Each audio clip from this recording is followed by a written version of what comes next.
Hi everybody, welcome back. In this video, we will learn about vapor pressure and also the Clausius-Clapeyron equation. So let's get started. So imagine that you have a sealed container, and inside that sealed container, you have a liquid, right? Well, that liquid is, some of those molecules are going into the gas phase, and so that process is called evaporation.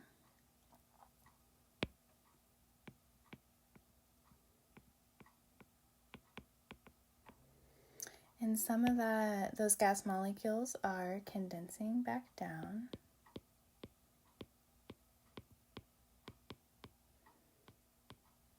But over time, the rate of evaporation and condensation will reach dynamic equilibrium.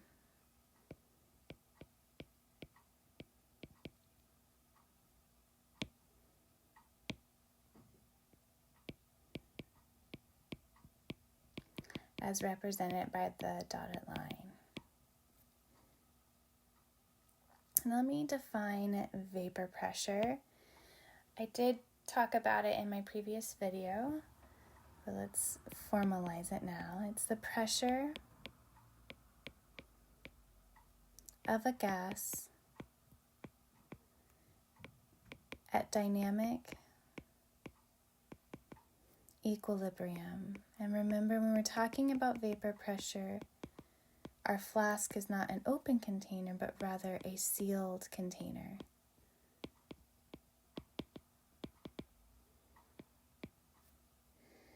All right, let's talk about some structure-property relationships here. Remember, tie it back into what you know already, which is all about intermolecular forces. So let's say we have a sample that has strong intermolecular forces. What do you think that says about the volatility of that substance? Remember, very volatile solvents tend to evaporate easily. So if something has strong intermolecular forces, you would expect it to have low volatility.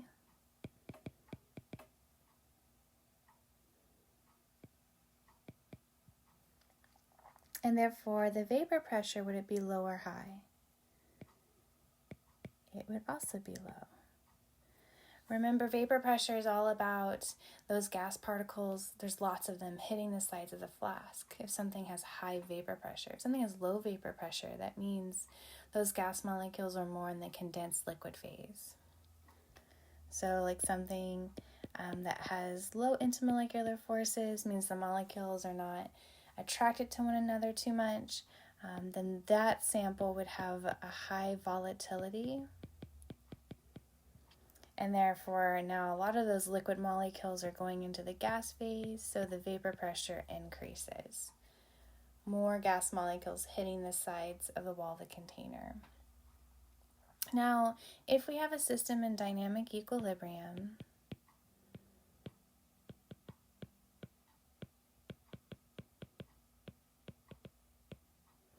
and let's say we disturb it, then that system responds to minimize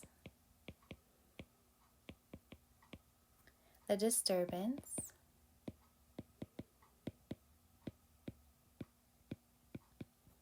and return to the state of equilibrium. Now we're going to go through a whole unit of equilibrium, so this is something that will be discussed in great detail, but I thought it was a good time to mention it now since we are working in dynamic equilibrium.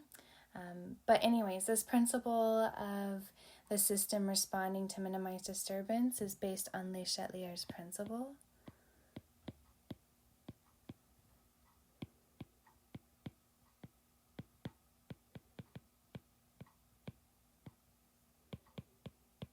Which we'll discuss in great detail later on.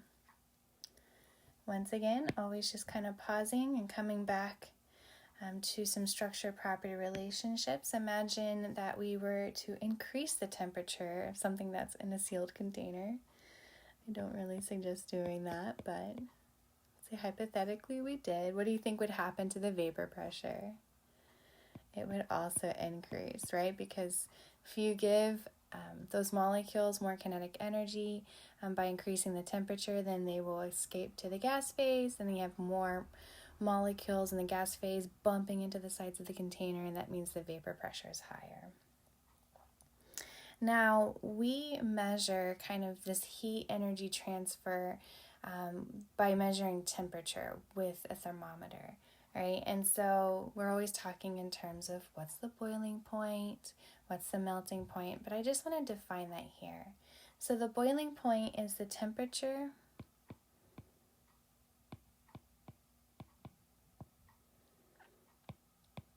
at which the liquid's vapor pressure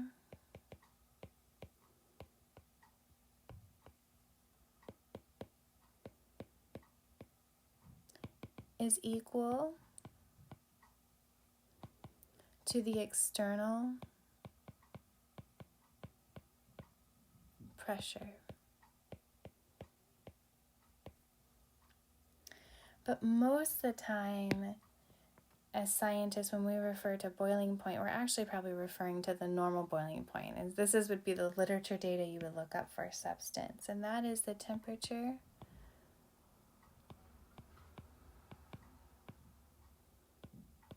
at which the liquid's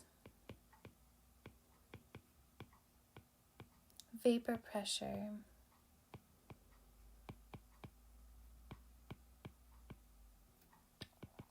is equal to 1 atmosphere.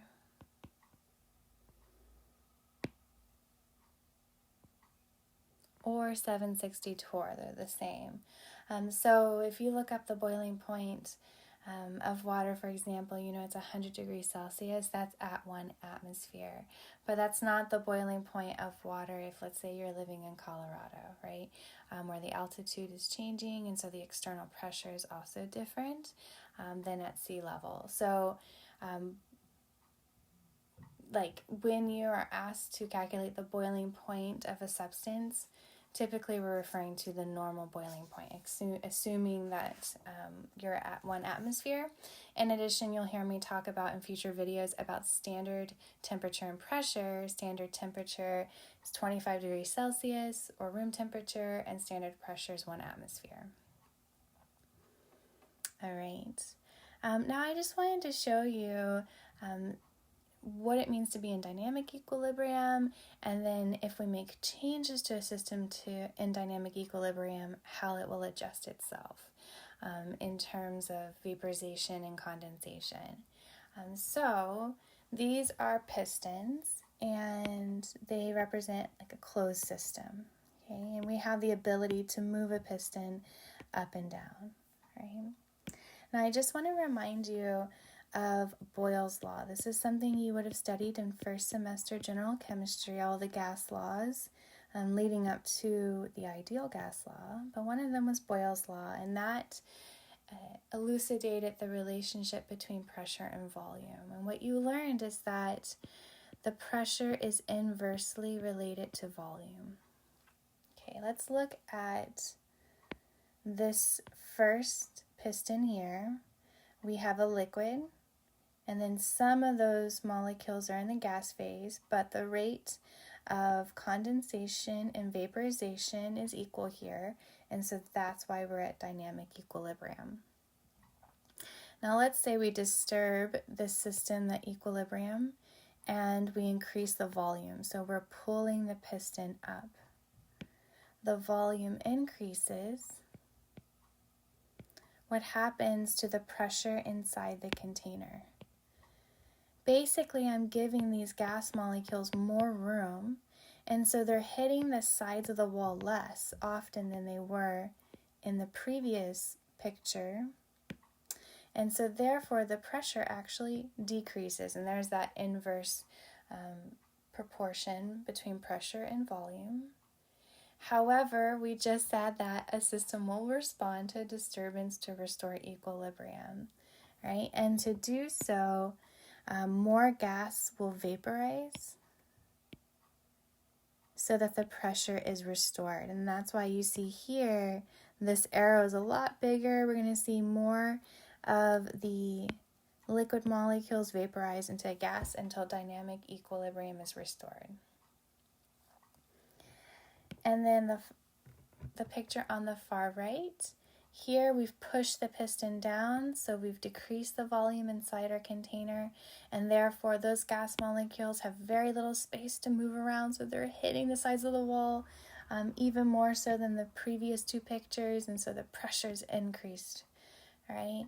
And in order to minimize that disturbance, more of the gas is forced to condense back into the liquid form so that the pressure is restored. Once again, this is something we'll discuss in great detail in future lectures discussing equilibrium, but I thought this was a perfect opportunity to introduce this concept now. All right, so let's look at the relationship between vapor pressure and temperature. It's really important. As scientists, we can control the temperature of our system, and how does that affect the vapor pressure, right? So let's look at the data we have in front of us here. When you get a graph, always look at what's plotted, your x-axis and your y-axis. I notice here that the temperature is in degrees Celsius and that the vapor pressure is in torr. I also notice that at 760 torr, we have a line across here. Now remember that 760 torr is equal to 1 atmosphere. And so basically this line here is used to help us determine the normal boiling point. Right? So now we can see here, these are the curves for different solvents. Right? And at the point in which they actually intersect the line at 760, that will be their normal boiling point. So ethylene glycol is got a very high boiling point, so it's off the charts here. Now I just want to draw the structures real quick. We have diethyl ether, which is 2 ethyl groups on each side of that oxygen. We have ethanol and water, and ethylene glycol, which is antifreeze. That looks like this. And as an extra challenge,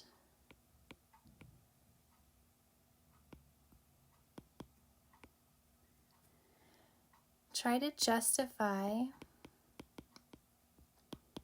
the boiling point based on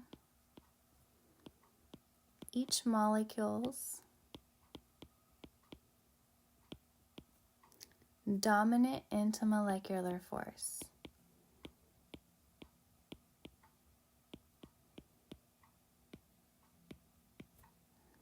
And just their overall structure. You know what? For example, you ask yourself, why does diethyl ether have the lowest boiling point? Why does ethylene glycol have the highest boiling point, even higher than water, right? So be able to try to justify that. And you can email me if you have any questions or discuss on the discussion board in my course. So please, try to challenge yourself here and kind of tie everything back in as always to what you've learned before. We're building that strong foundation, and in that foundation is your knowledge and mastery of intermolecular forces. All right.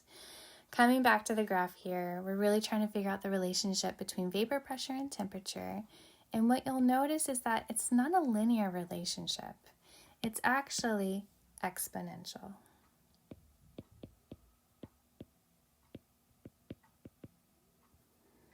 So basically, vapor pressure is equal to some constant e to the negative delta H of the reaction over RT. So that's the relationship we're witnessing here. Now I'm going to do some mathematical functions to this relationship in order to simplify and make it easier to use. Okay, so I'm going to take the natural log of both sides.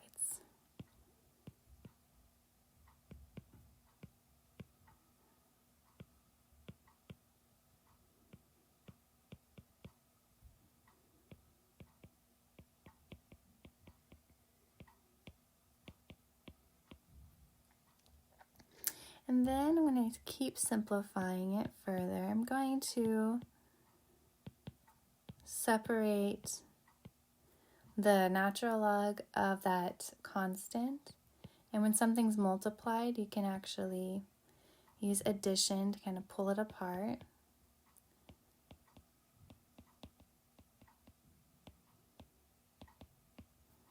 All right.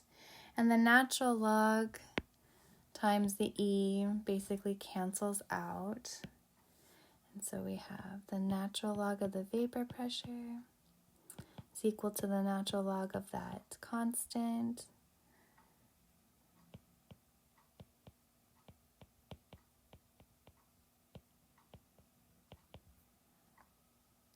And then I'm going to rearrange it.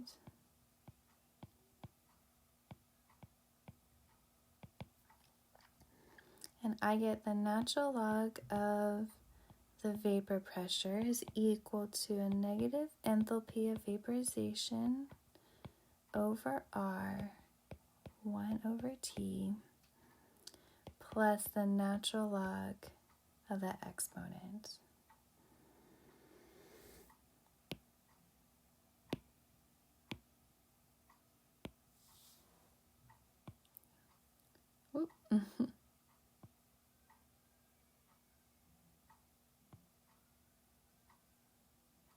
All right, this is the Clausius-Clapeyron equation.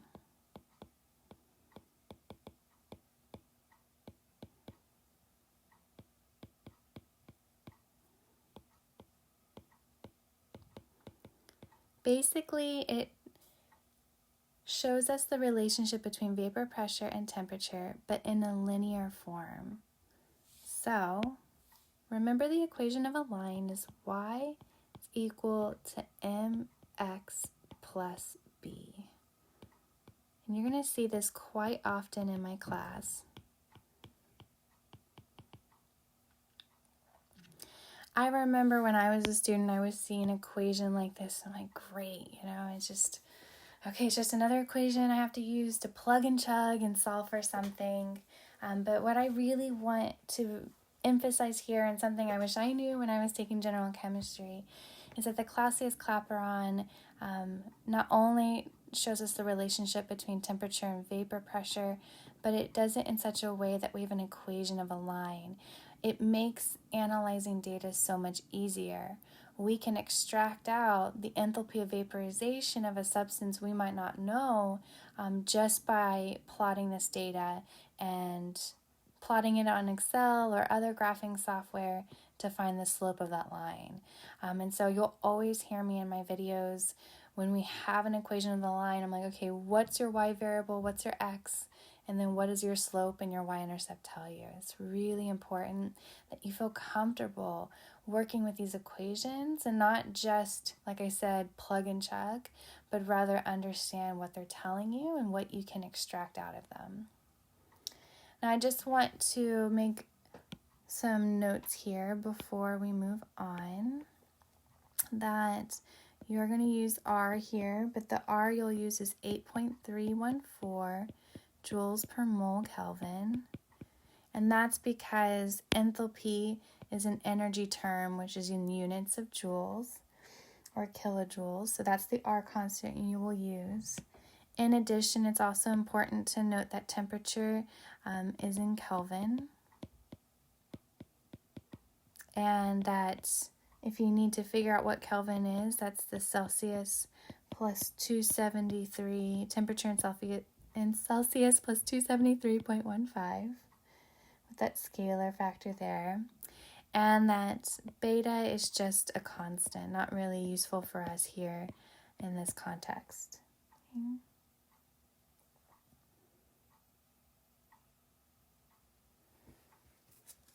So if you were given some data And you were asked to find, for example, the enthalpy of vaporization, given if you got the vapor pressure and the temperature, then you would need to plot the natural log of the vapor pressure on the y-axis versus 1 over T, and that's in, Kelvin, so the units are 1 over Kelvin. And when we go back to the equation of the line, here, is the slope positive or negative? Good, it's a negative slope, so the line will be a negative slope, and I apologize. Oh, let me redo that. Just I can use this tool here. That looks a little bit better. It will have a negative slope, right?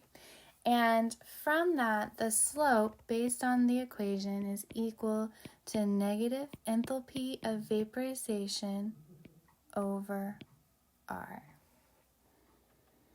All right. Now, there is another equation. It's still the Clausius-Clapeyron equation. However, sometimes you may only have 2 data points, like an initial and a final. And so this equation I'm writing down here, you don't need to memorize it. If you needed it on an assessment, I would provide it for you. But you may need to use it for your homework. So it's the natural log of P2 over P1 is equal to the enthalpy of vaporization over R, and then 1 over T2 minus 1 over T1. This is used if and only if you don't have enough data. As always, this will always give you the most accurate information if you have multiple data points to plot. But if you only have 2 data points, then you can use the 2 data point equation. So like I said, if you only have initial and final conditions, because you're assuming you have a line, that's why. But if you're giving a bunch of data, then definitely take the time, take the time to plot it so that you get a more accurate enthalpy of vaporization from the slope. So speaking of which, let's do a problem. All right. This question states that the table below displays the vapor pressure of nitrogen at several different temperatures. Use the data to determine the heat of vaporization and the normal boiling point of nitrogen. All right, so just so you know, you wouldn't have seen this on this question here, but since I'm teaching it to you all, I included the graph already. What I suggest that you do is not look at this, maybe pause this video and try to plot the data on your own just to see if you can get the same graph as I do. It would be great practice. It's always good to practice with Excel or Google spreadsheets, just so that you feel comfortable graphing data. I can't emphasize that enough.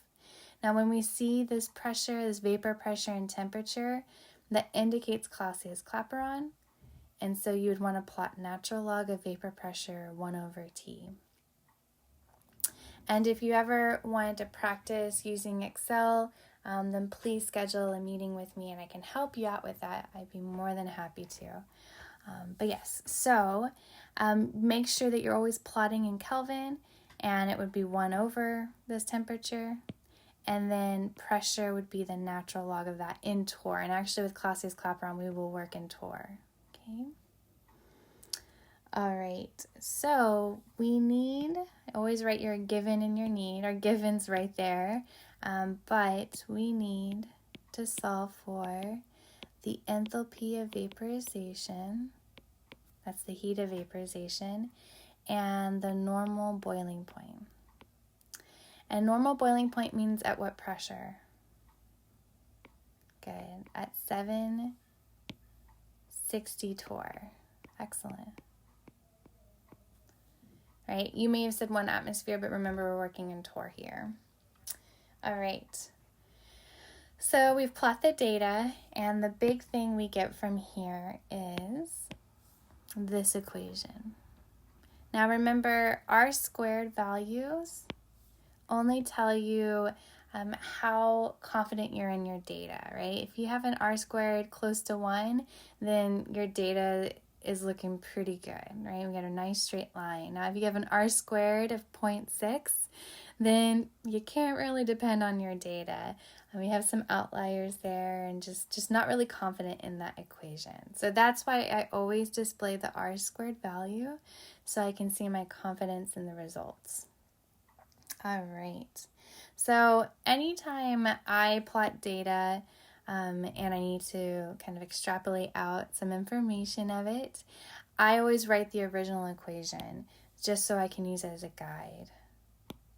So the original equation, the Clausius-Clapeyron, is the natural log of the vapor pressure is equal to the enthalpy of vaporization, the negative of it, over R times 1 over T plus the natural log of that constant, right? And the first thing we need to solve for is the enthalpy of vaporization. And I see that it is here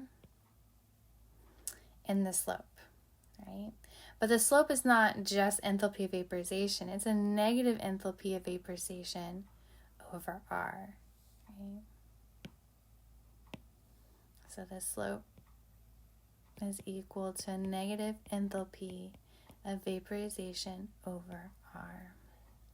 So with that as information, the slope is negative 711.98 is equal to a negative enthalpy of vaporization over R. And remember, R is 8.314 joules per mole Kelvin. And when I rearrange that equation, I get the enthalpy of vaporization is equal to 5,919.40 joules per mole.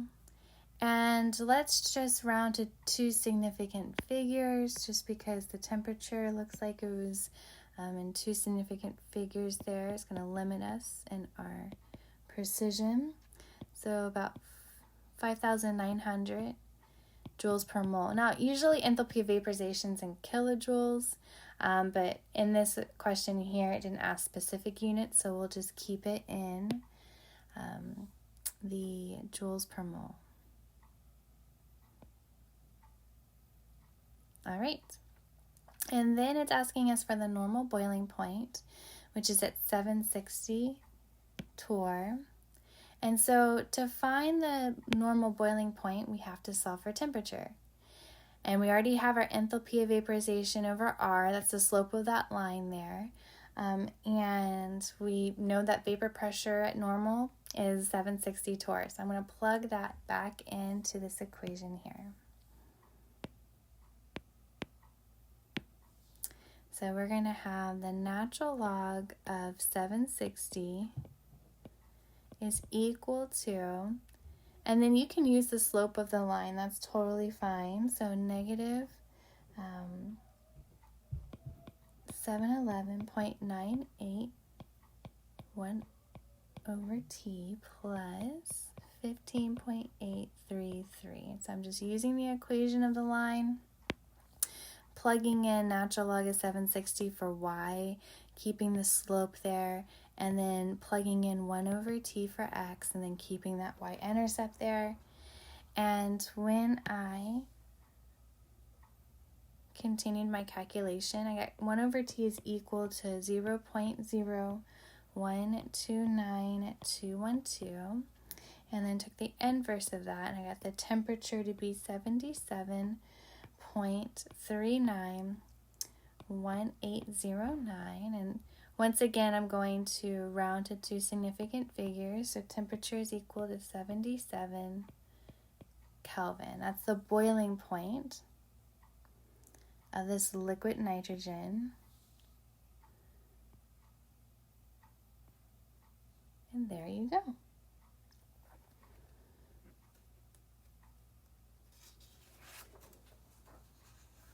So once again, if you're looking at the relationship between temperature and pressure, make sure you look at using the Clausius-Clapeyron equation.